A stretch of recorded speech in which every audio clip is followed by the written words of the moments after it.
this month was highly masculine charged. There's a lot of masculine energy that was circulating and emanating throughout the month. And so, and it's going to also, a lot of masculine energy is going to be emanating also throughout the month of, September as well. So, but what's interesting is in this highly charged emanation of masculine energy that's really going out, um, there was subtle changes that was going on, and so one day we began to see a shift to more of an androgynous influence. Then there was a feminine energy position that took a dominant position. Then it kind of just stayed, within that realm. So I kind of want to speak to that because it was very interesting. So what was happening is, in the midst of all the masculine dominance, you can tell things are just probably very strong, high strung, very focused, very intense, or just very task focused.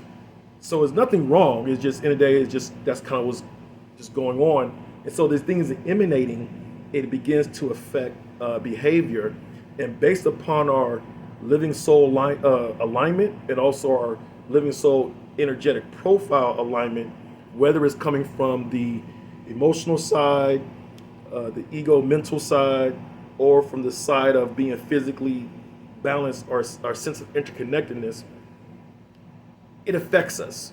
And so understanding how that does. So what really began to really be very evident was just the high charged, highly focused, highly going forward, going in hard, making things happen, communicating what we want, uh, getting our money together, focus on the money together, think about new endeavors and so forth, things that just begins to consume us. And so in the midst of the last week of, in August, it really began to hear this silent inserting of different energetic positions and different soul archetypes coming into play to try to uh, bring some relaxation, some repose. So pretty much what was going on was a lot of people probably felt very suffocated. So if you don't have a lot of masculine energy in your energetic profile, you can probably relate to what I'm talking about right now. Is that, and again, we're not talking about manliness or womanliness. We're talking about energy. And so you have a lot of you have a lot of masculine energy.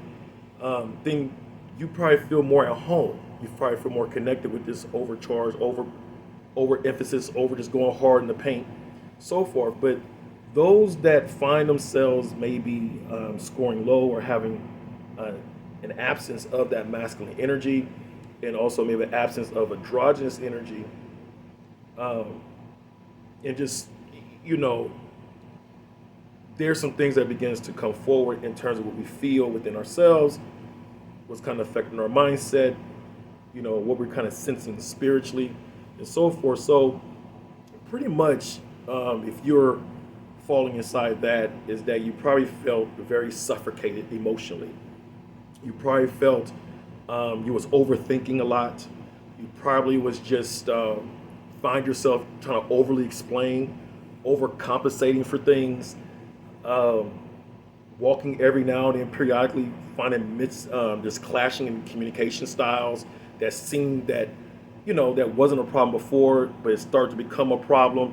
So just during that last week, it's kind of interesting to probably see a lot of these different things come along. Also, being my astrologically speaking, the retrograde, is operating in the the full moon, and so there's a lot of things kind of going on. So that's why I'm speaking to this right now to kind of get some clarity. So the main thing is one thing I observed and seen just from the median view, is that if you feel like there's too much structure in your life, you probably feel like going against it.